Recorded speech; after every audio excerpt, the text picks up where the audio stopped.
G'day and welcome to Episode 1, Part 3 of the Masters of the Wild West Special.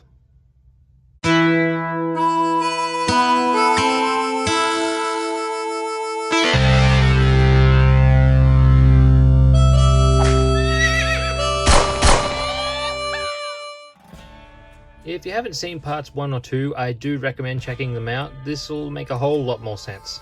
But to recap, Masters of the Wild West is a series of special episodes where I make Masters of the Universe customs with a Wild West flavour.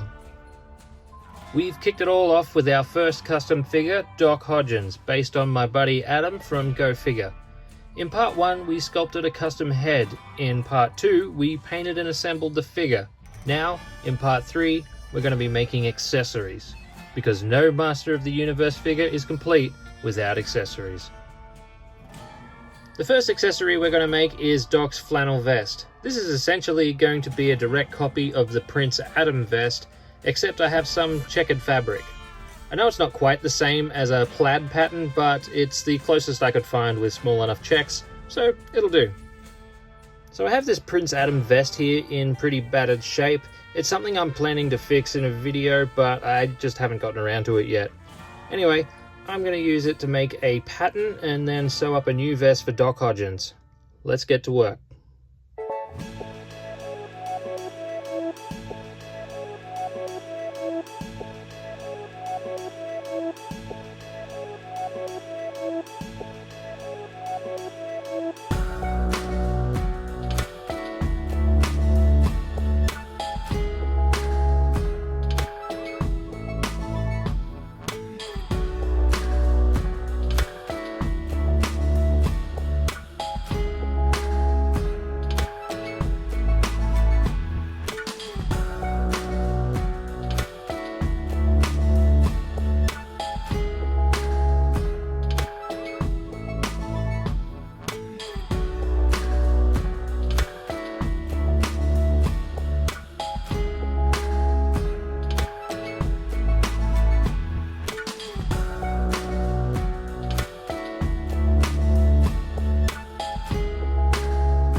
Alright, now I'll cut this out and I'll fold it in half and see if it's roughly symmetrical, and then I'll trace it out again and cut a better one.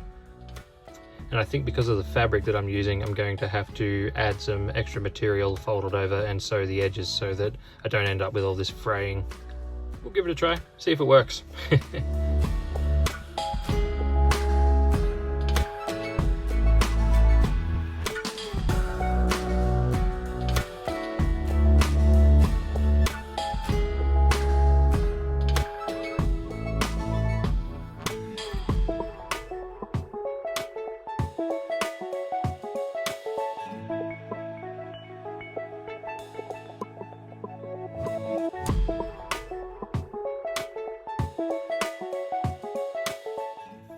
Alright, that doesn't look too far out. I think I'll just trace around half of this and then fold it over and cut the other half.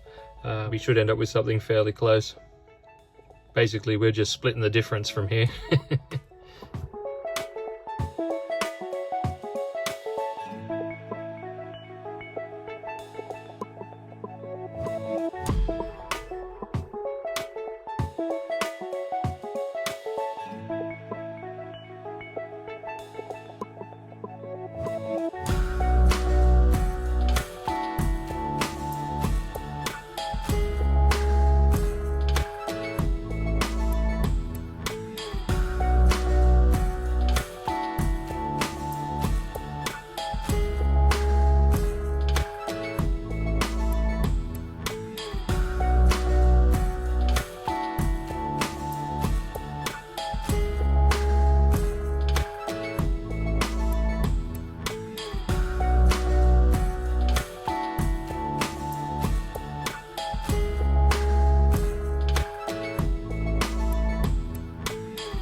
Alright, so now I'm just going to add a little bit of a seam allowance on the side here.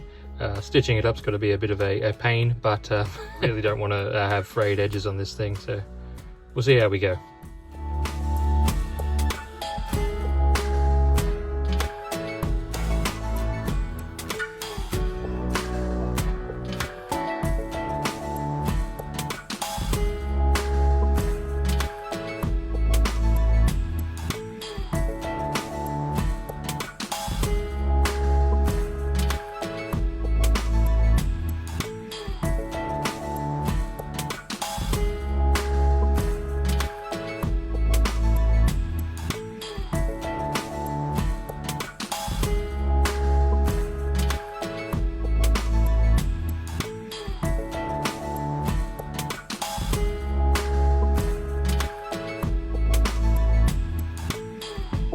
It looks like it might just do the trick. I guess next I'll trace the pattern onto the fabric and we'll cut it out.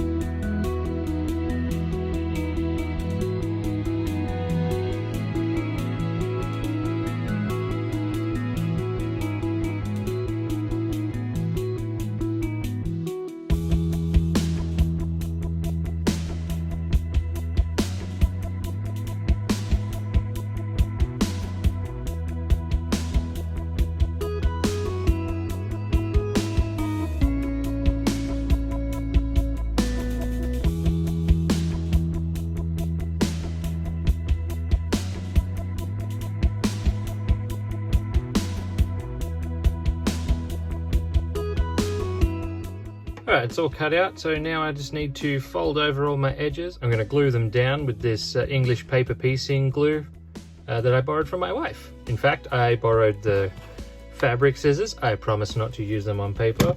I borrowed her chalk marker for marking the fabric. So yeah, thanks honey. Also, thank you for all the sewing advice.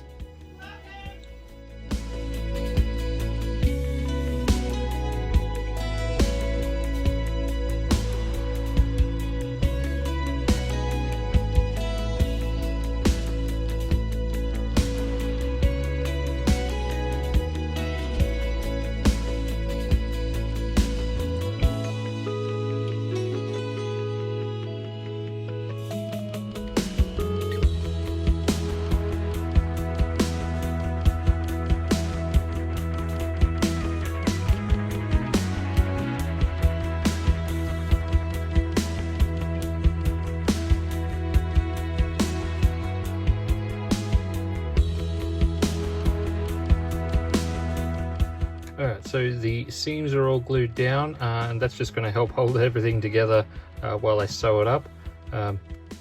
So I'll sew all around the outside and then I've got to fold each side over, sew it across here, and then turn it back inside out. Yeah, and it'll be a vest. Hopefully. Okay, I've got needle, I've got thread, and I've got not a great deal of experience in sewing things, so we'll see how this goes. Wish me luck.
Well, it's all sewed up. I doubt I'll have a budding career as a tailor anytime soon, but hopefully it won't fall apart. Obviously now we just have to turn it inside out and put it on the figure. I'm looking forward to this.